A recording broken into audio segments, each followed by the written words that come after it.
Hey everyone, how's it going?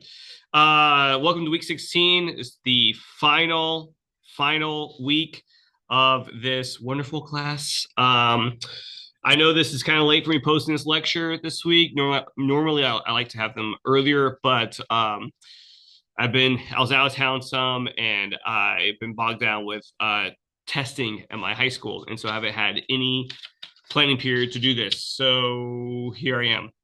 But also at the same time, I mean, I'm not going over anything new. Really, I'm just re-emphasizing things that I have been. Interruption. It is now two. Sorry, I actually knew that announcement was coming, and I was actually waiting for that announcement to go before I was going to start, and then I got distracted and I decided to go ahead and start, and then there is the announcement. All right. So, anyways, I'm just going over things I've already been going over. I'm going to go over real quickly the expectations of SA3, and then also an example of someone's draft that can use some work. Okay. So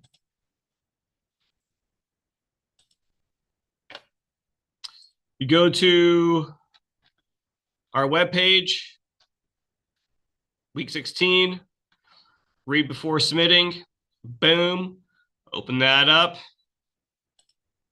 We get this document right here. Okay. I'm not going to go over all of this right now because it's kind of a lot. Just some things I want to emphasize. Okay. So with this, you are writing about your book that you read and the adaptation, whether that adaptation was a film or a series. Okay. You in this, you need actually, oh man, I need to fix that. You're just using 3 secondary sources. This paper is slightly shorter. Not shorter in length, but in terms of sources though. You should be writing more. You should have plenty to say. Your paragraphs can be pretty long. It should be about 5 pages in length. That means a pretty long paragraphs. Okay. It's okay to have long paragraphs. In fact, longer paragraphs, as long as they're focused, are pretty good. Pretty good. Okay.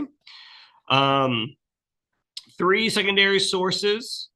And those sources can be about, they don't have to be about your book or your film. They can be about the lenses if you want. You can be pulling out sources that discuss what a Marxist interpretation is, and then you apply that Marxist interpretation to your film or book.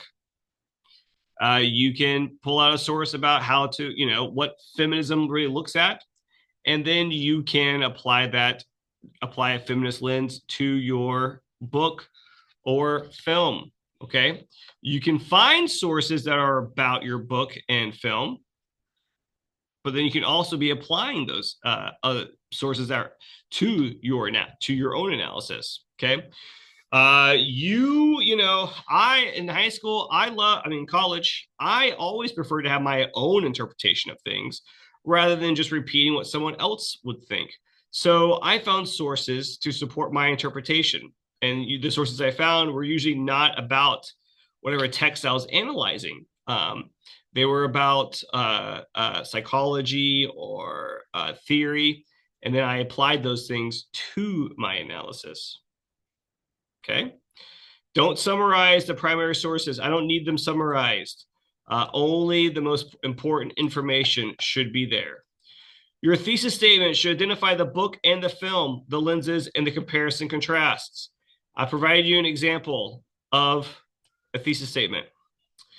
The film adaptation Jaws became an instant pop cultural phenomenon when it was released in the summer of 1975, staying in line with the anti-capitalistic symbolism of the shark as it ravaged the beach that the greedy mayor refused to close, yet contrasting from the book's moralistic undertones in the character Hooper. Okay, not to be confused with Hopper from Stranger Things. So in my 1-sentence thesis, I state my book's title. I state the comparison, staying in line. That's my comparison.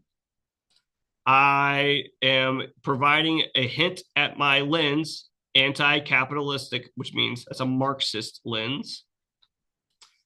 And then I'm stating my contrast, because this essay should be comparing and contrasting the original source and the adaptation. And then my moralistic lens. Okay.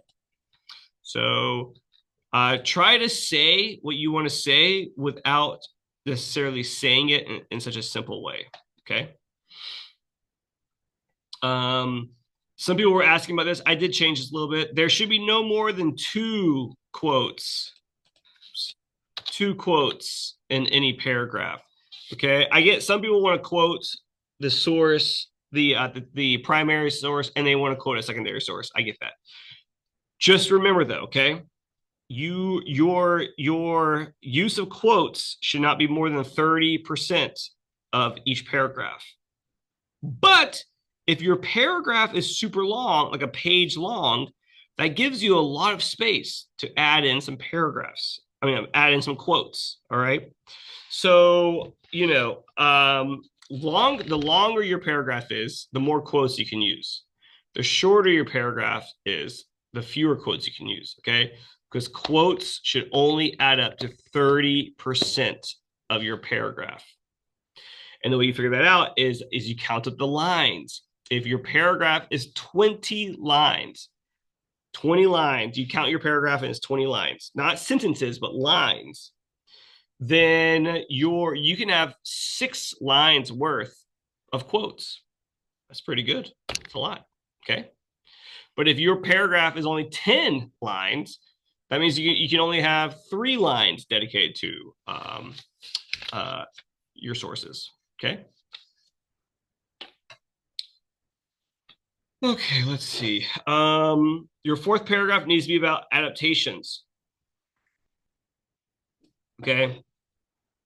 So, like, you're essentially finding someone who says what they think is a good adaptation or not.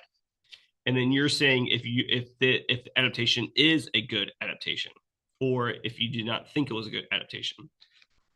That's a personal opinion.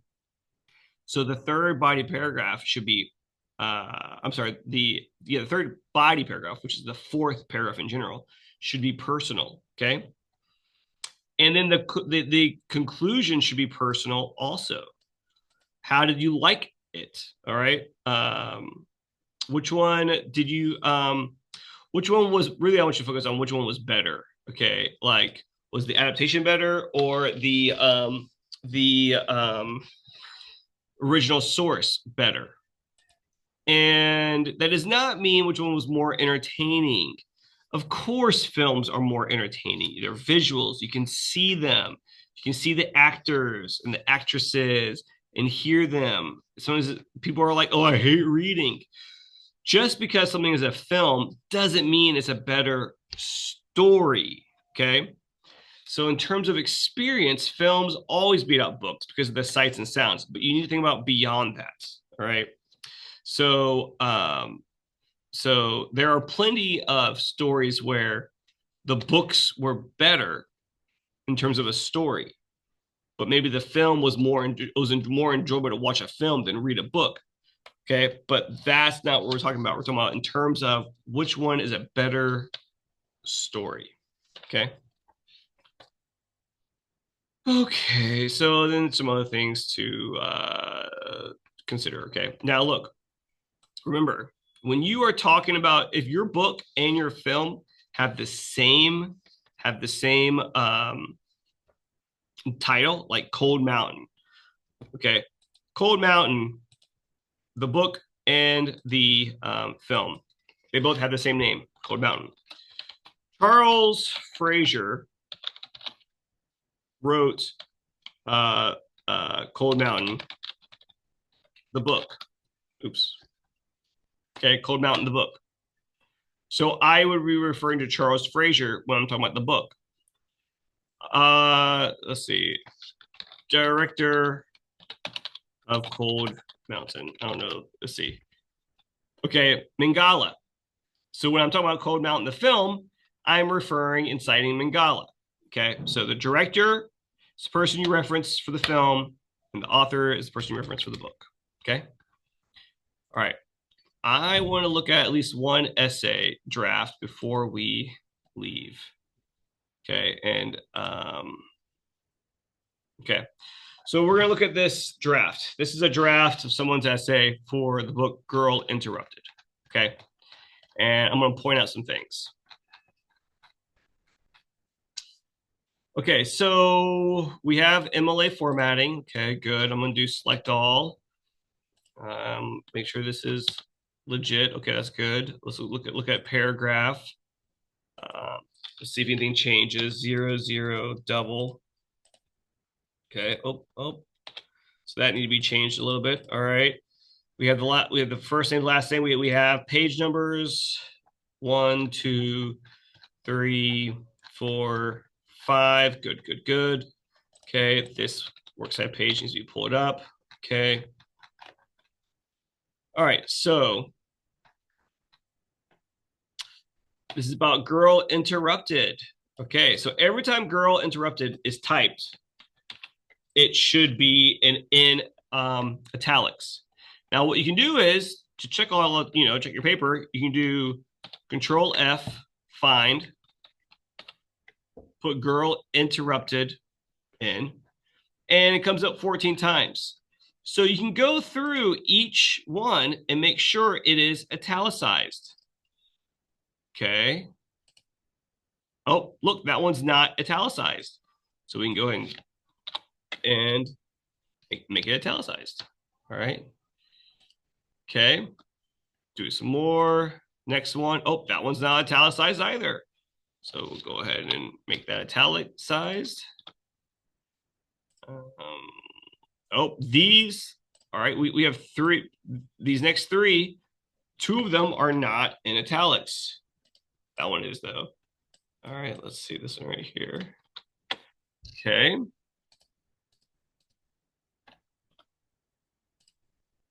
That one's not italic. Oh, what? But that's a memoir.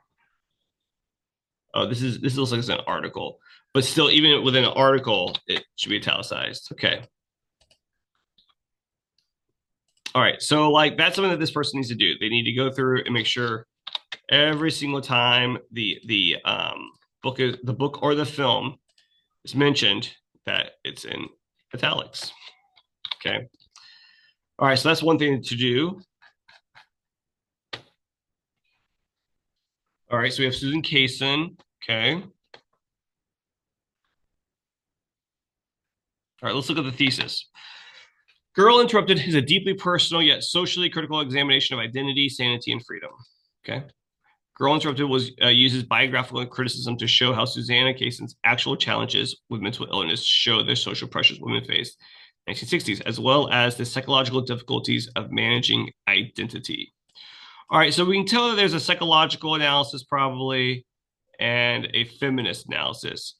The comparison, what's similar and what's different is vague. All right, so like that'll be my comment here with the thesis, is that this is pretty vague in terms of the comparison contrast element. This first paragraph should be the comparison. What does it have similar, what's similar about it? Using a personal viewpoint, Girl Interrupted provides a realistic depiction of Susanna Kaysen's actual experiences with mental illness while drawing attention to the extra demands made on young women in the 1960s. A reality that is further explained by feminist analysis. Okay, so we know it's feminist. All right. Now, but does the film and the book both do this? So here we have a quote. Kaysen considers her emotional suffering in the biography, saying, I was trying to explain my situation, blah, blah, blah, blah, blah, blah, blah. Okay. And then, okay. And then if this is the closing out the quote, this should be, if this is part of this counteract feelings of numbness is in the quote, it should be like this. And then have a quotation mark. All right. Page number, good. Okay. They did not have Kaysen's name in it because it was already mentioned. Okay, so now we have this quote relates similarly to the theme in the film. Okay, so now we have a reference of comparison. Lisa and Daisy were having a conversation about Daisy's father, having a disagreement. Daisy tells Lisa that she is jealous, that she got better. Okay, her. All right, so then here they were quoting the film. So here they need the author, the director's last name. Director of Girl. All right, Mangold. Mangold. So here, after this quote from the film, we need Mangold, not written in italics. Okay. Director's last name. There we go. Kaysen is author's last name. Mangold is director last name. The film and the book both show how women's emotional suffering was frequently ignored or neglected, which resulted in hospitalization rather than genuine support. Okay, great. That's great. Similarities. Calvina Malage states what? Okay, we have the use of quotation marks within quotes. As I've gone over in a previous lecture, when you do that, you need singular quotes for the internal quotation.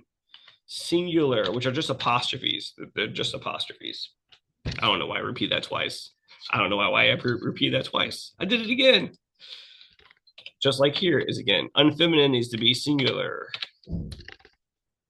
Okay, and now citing a source, a feminist retrospective on Girl Interrupted. What is the book in the? Okay, so let's go down to the works cited page, see if this source is listed. Uh, is it that? A feminist retrospective. Oh, right here. Okay. So, okay. Well, let's check this link. Let's see if there's an author attached to this because we know how to cite it. A parenthetical citation.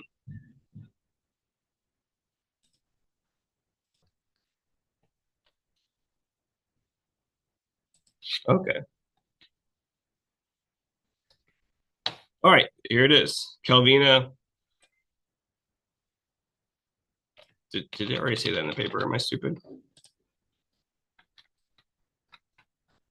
So,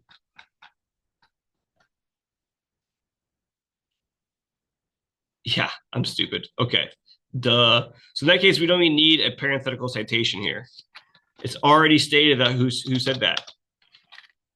Okay. Um, so there's that. All right. So this paragraph is good once we fix some of those errors. All right. It's a feminist and it's comparison. So what comes next should be a contrast, a different lens and a contrast.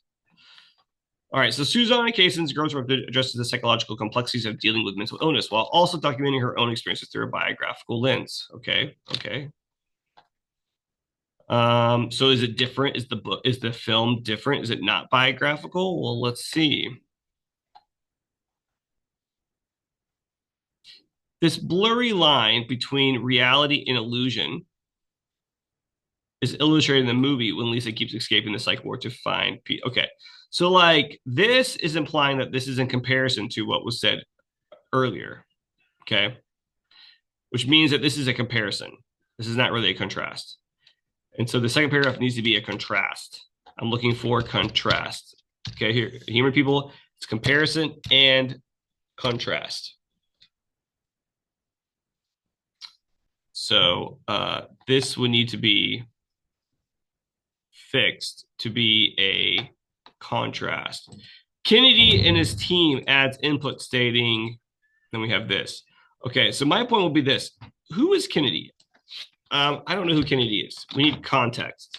If you're going to use an author's of a source name in your paper, then you need to state who this person is. I don't have a Kennedy listed here, so I don't know which source that this person used. Okay, so Kennedy, if Kennedy is a critic, okay, So something like the New York Times book critic John, say James Kennedy,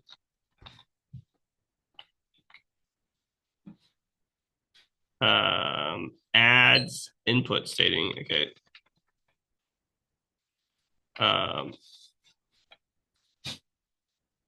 states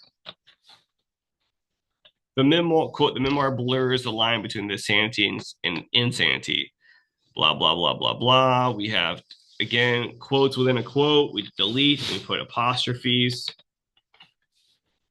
Okay. Here's the source. Girl interrupted a comprehensive psychological analysis of Susanna Kayson's memoir. So that is here. Okay. Which must, I don't know why neurolaunch.com is listed here. If this is Kennedy, that should say Kennedy. Let's take a look.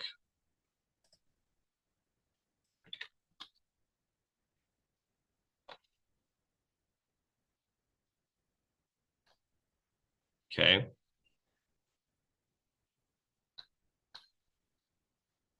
Let's see. Fine. Kennedy. I don't see Kennedy in here. Okay. Well, that's a problem. There's no Kennedy listed here. Okay, so this is a problem here because this is not actually a this is Neurolaunch. We don't ever cite the Neurolaunch editorial team, so don't ever do that. Okay, if there's not an actual person named Kennedy or whatever using stating this, then we do need to not have that. Okay, which also means at the same time, if a source does not have an author, then we would actually use the title of the source, but you don't need the full title. So we could just do "Girl Interrupted a Comprehensive." It's supposed to be the first three words, but I don't want to do "Girl Interrupted a," so it'd be "Girl Interrupted a Comprehensive." You only need the first 3 to 4 words of a source when a source has no author. But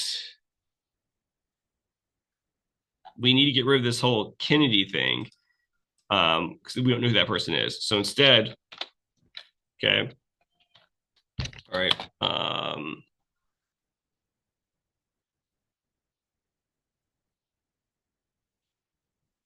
All right, so I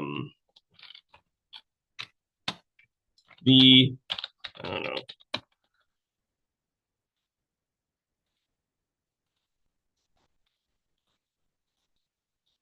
So now you would need to write instead something that will link this quote and integrate it correctly. Okay. So look, both the quote and scene can highlight the theme of the world and road are two completely different things. Try not to face reality each time. Okay.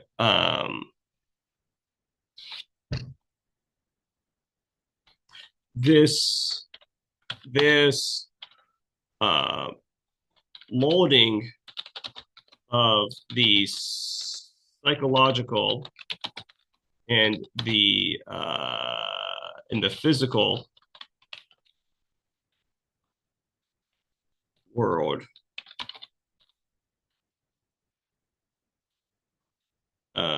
is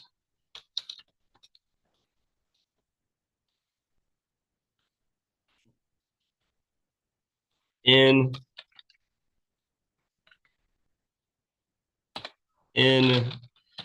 the memoir.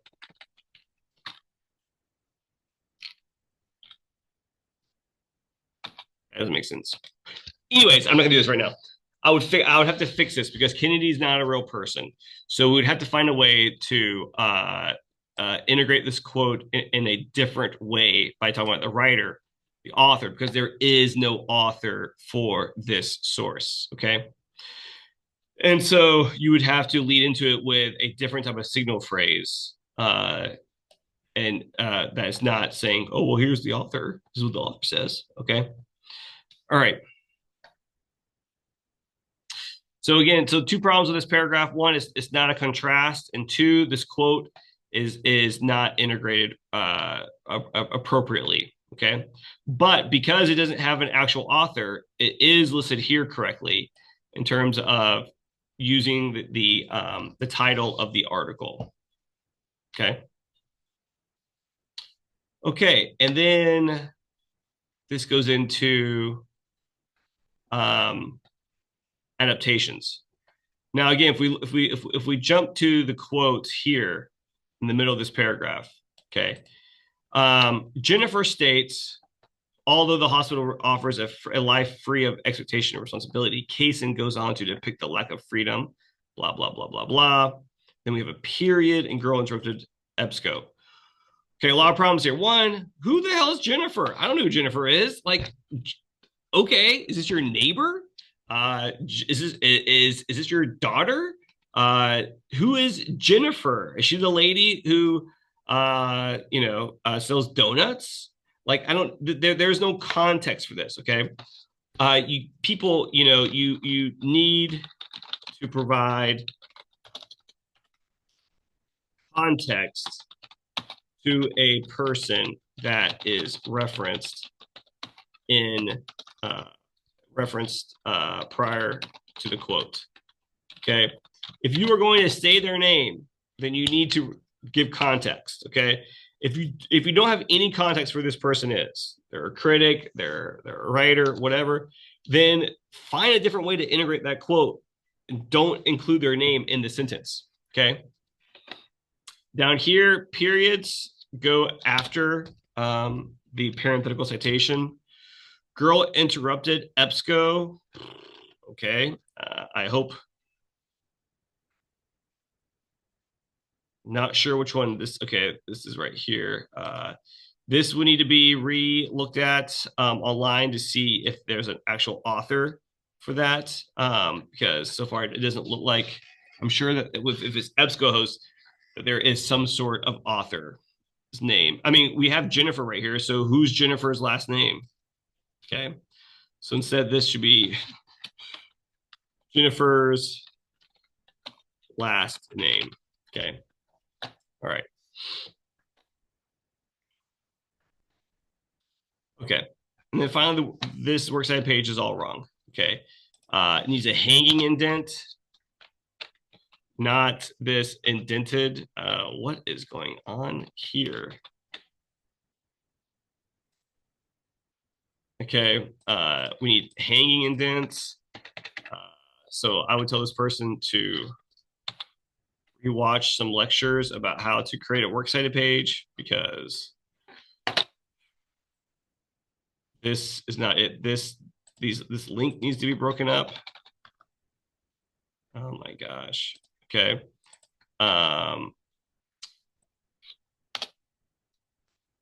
We don't indent the first line of the citation of the source. We indent the subsequent lines. So like that would need to be fixed. There has to be, this is not even in proper MLA formatting. Okay. So people should be using easybib.com to look at to help them cite their source. You also need sources for okay, so like, oh, here it is. I'm sorry. All right, there we go. Okay. This one is we would need a lot more stuff. Okay. Not sure what this Hulu is. I don't know if this is a link to the movie. The movie's on Hulu. If it's on Hulu, we don't need that because we're not citing Hulu. Okay. All right. I don't even want this. All right. So if this is interrupted EBSCO host, I don't know. Oh, okay.